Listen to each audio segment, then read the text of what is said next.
Welcome to Dictators v Democrats. It is now 200 days of straight protests in the Republic of Georgia. Every day, the people there rally, march, and have stood their ground.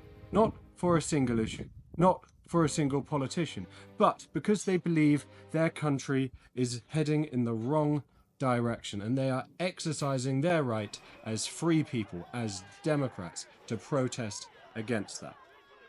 But let's get to the point of what's happening now.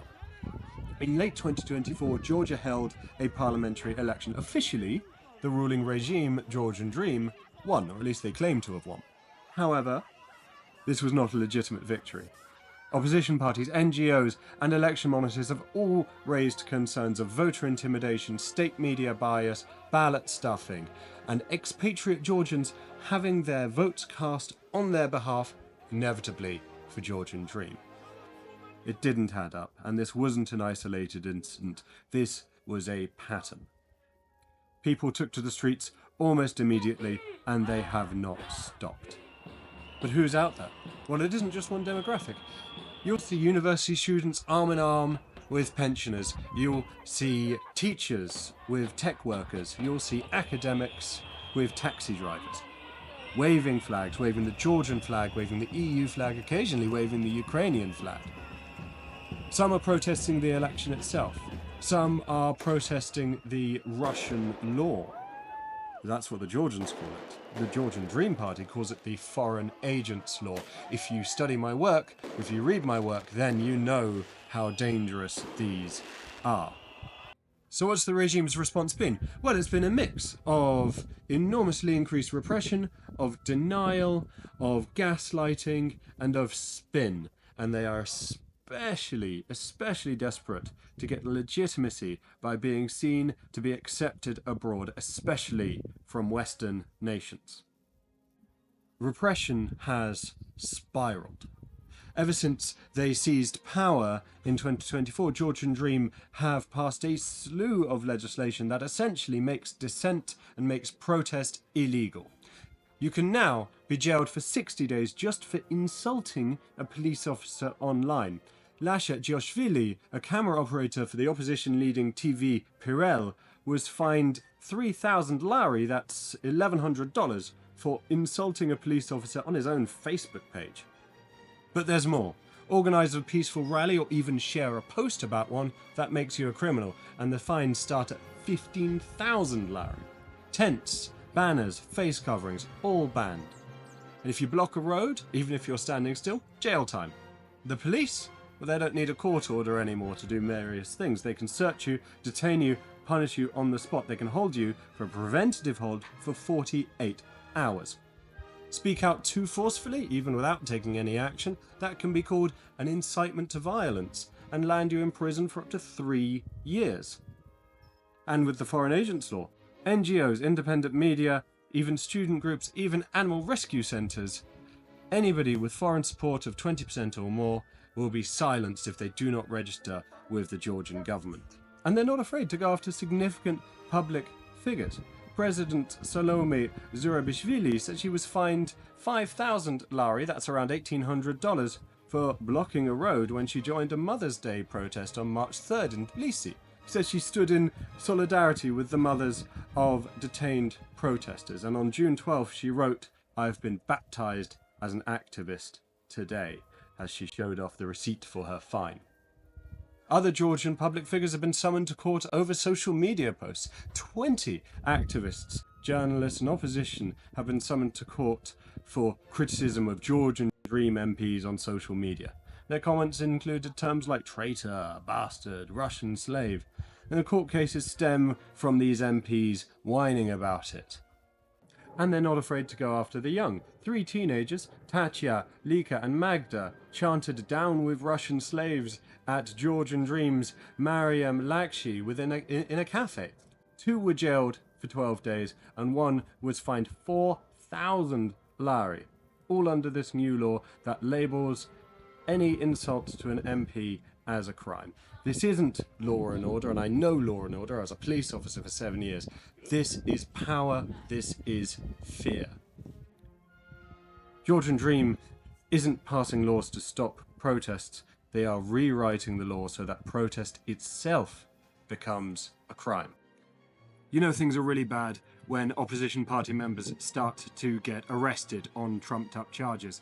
Zurab Japaridze, the head of Georgi, the More Freedom Party, an important and vital member of the Coalition for Change opposition bloc, was arrested on May the 22nd. Now listen to what he has to say outside of court. He's trying to kill the civil society, and they will be probably quite successful in that respect. They are trying to kill independent media, and they are quite successful in that. They try to kill the protests out in the street, but they are not successful because we still have protests every day, every evening on Rustaveli Avenue, and they're killing the opposition parties, and this is one of the indications of that, what they're doing now.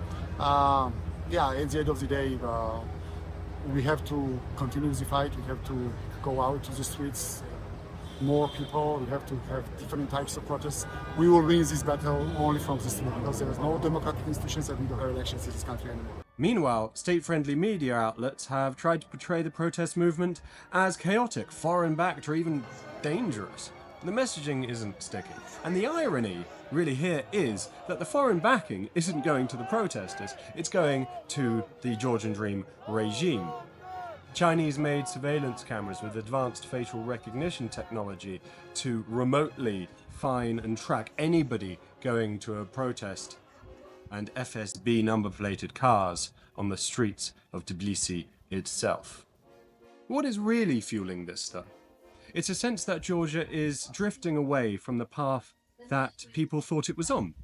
A path towards Europe, a path towards democratic institutions, a path towards free values, a path towards liberty. Instead, critics say it's moving towards centralized power, blurred lines between government and business, and shrinking chance for free speech. Essentially, oligarchy. It is moving towards Russia. And what's striking here is the persistence. This isn't a weekend thing, this isn't a fair weather thing, this is daily. Rain, shine, sleet, snow, storms, there are protesters on the streets of Georgia. That's no fatigue here. And it's surprising even to people inside Georgia, who often said that Georgians will only protest if the sun is out. These movements often burn fast and bright and then fade. But this one is different. There's not just anger here, there is endurance. And that's a warning to any authoritarian or any government. When protests become routine, you're not facing a flashpoint, you are facing a reckoning. The people have withdrawn their consent to be governed. You are no longer legitimate. So what happens now? Well, the regime's grip isn't as strong as it could be. It is slipping. It requires the support of Russia, which is tied up in Ukraine, and China, which really isn't that interested beyond transactional benefit. Its grip isn't certain.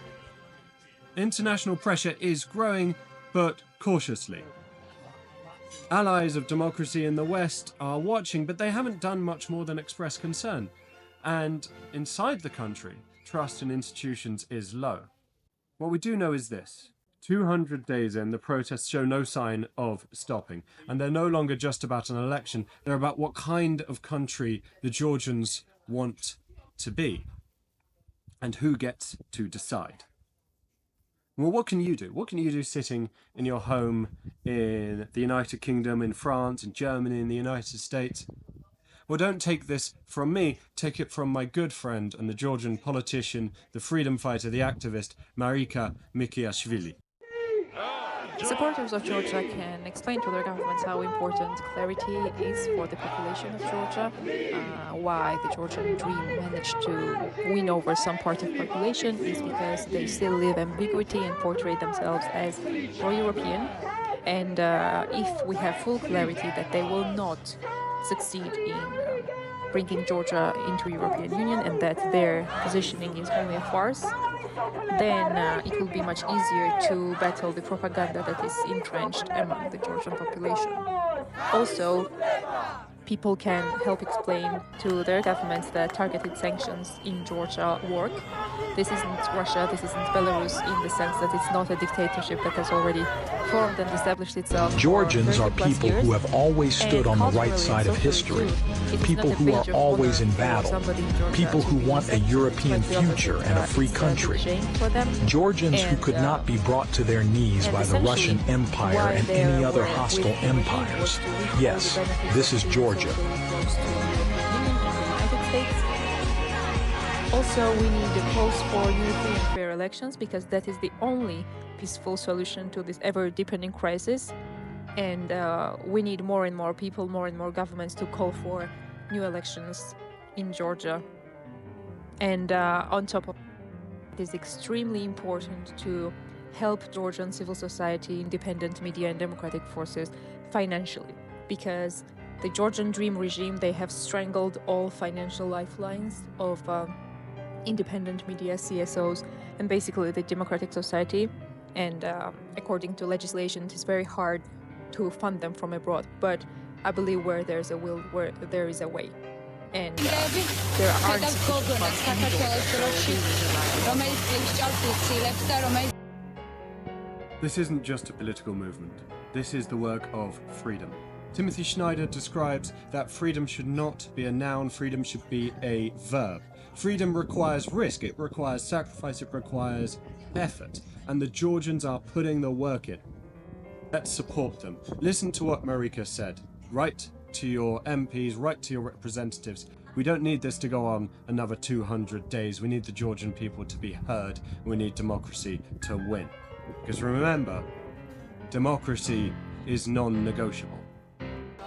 Dam khobaruzu regimes Tavisupleba regimis khrebs Sentsli oligarchias Dideba და გამარჯვება აქვე ჩვენს მეგობარ უკრაინას ყველგან და ყოველთვის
We